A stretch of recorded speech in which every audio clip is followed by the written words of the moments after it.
It is 5 o'clock and we are following breaking news out of Kenosha, Wisconsin. We've been on this for the last couple of hours or so. That's where the district attorney has declined to file criminal charges against the officer who shot Jacob Blake. The state and city are now preparing for reaction to that decision by bringing in the National Guard. The DA says the officer believed Blake was a threat holding a knife. WGN's Sean Lewis begins our coverage. He's live in Kenosha with the latest. Sean? Yeah, if you've been inside of any courtroom over the past number of years, Ben and Micah, or if you've been listening to what we've been hearing for the past 2 hours, this seemed less like a press conference and more like the opening statements or the closing arguments of a trial. Kenosha County District Attorney Michael Gravely going through his decision, what he called a very narrow decision not to press charges against the Kenosha Police Department's officers involved in the shooting of Jacob Blake. Gravely laying out this decision in great detail this afternoon, including playing that original 911 call that brought those officers to the scene to begin with. Gravely saying that had he brought the charges against any of the officers, including Rustin Sheskey, the officer who ultimately shot Blake multiple times, it would have become a self-defense case. Now, Gravely saying that the burden would have been on the state to prove that it was not self-defense, and that is something he said the evidence simply did not support. Gravely saying that based on that 911 call from Jacob Blake's fiancée, LaQuisha Booker, officers believe this was a domestic abuse situation and acted accordingly when Blake had a knife. All I'm suggesting to you is that because many of the pieces of controlling behavior in these cases are about Jacob Blake seizing the keys or the car of LaQuisha Booker, and that there are instances of violence in some of these other cases, and that this is a pattern of behavior that the police have been involved in many times, that this really is an actual domestic abuse scenario played out one more time, unfortunately, on August 23rd. Controlling behavior is Jacob Blake, evidently hearing news he doesn't want to hear, and so deciding, now I'm going to take the kids, now I'm going to take the car.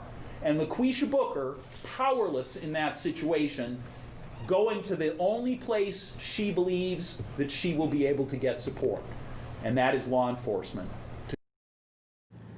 Now, also in the last 2 hours, we heard from Noble Ray. He is the former Madison, Wisconsin police chief, now a national expert on police use of force. He says that there are many actions that happen that we cannot see in that video that was taken from across the street and became viral almost instantaneously after the shooting, including a physical struggle between Jacob Blake and Officer Sheskey, and Blake being tased twice to no effect. The time the officers arrive and to the time those shots are fired, it is 1 minute, approximately 1 minute and 5 seconds. So all of this has taken place in 1 minute and 5 seconds. That's how rapidly evolving the situation was.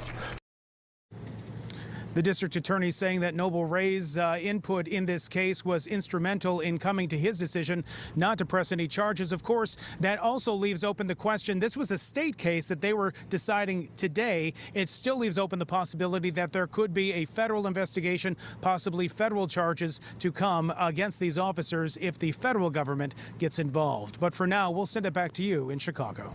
Sean, thank you. Jacob Blake's family obviously not happy with that decision not to seek charges. Patrick Elwood also live in Kenosha this evening with reaction. Pat?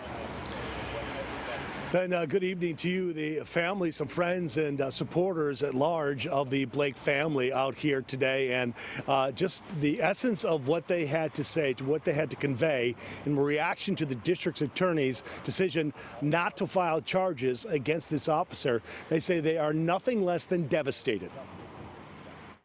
We, the Blake family, are asking this city, this county, this state, and this nation to rise up in a nonviolent civic uprising to let our friends and family know there's a new sheriff in town. And he's wearing the colors of red, black, and green through the Honorable Marcus Garvey, uniting our people around the world. And he's going to demand justice for not only little Jake, but everybody that looks like little Jake across this nation and across the world. The Blake family saying there is no way that they buy the official narrative from police officer Rustin Chesky and other officers on the scene, and the 2-hour explainer in excess of that we heard this afternoon from the district attorney, that Blake was still a threat when he was shot 7 times. They believe there was no de-escalation put into place by police, and this is a terrible precedent for all Americans. This is going to impact this city, this state, and the nation for many years to come, unless the people rise up and do what they're supposed to do. This is a government for the people, by the people, correct? And we talk about this Constitution everybody's supposed to be so committed to, yet we stand in a state that has the most convictions of African Americans in the United States. So they weigh in heavy on one side on justice, but they allow a police officer to rain down terror on our communities. An attorney representing the family was out here today, and he said basically this is the criminal matter that was we're talking about today, but we are prepared to file a civil litigation as it concerns the shooting of Jacob Blake very, very soon. Wouldn't say exactly when that would happen, only just categorizing it as very soon. That said, there are some protesters, or they were protesting months ago. Some of the same people are here today. They say they don't know what they are going to do this evening. As we speak right now, things are relatively calm. The Wisconsin governor, as we have reported, has brought in the National Guard in what he kind of described as a just in case things get out of control.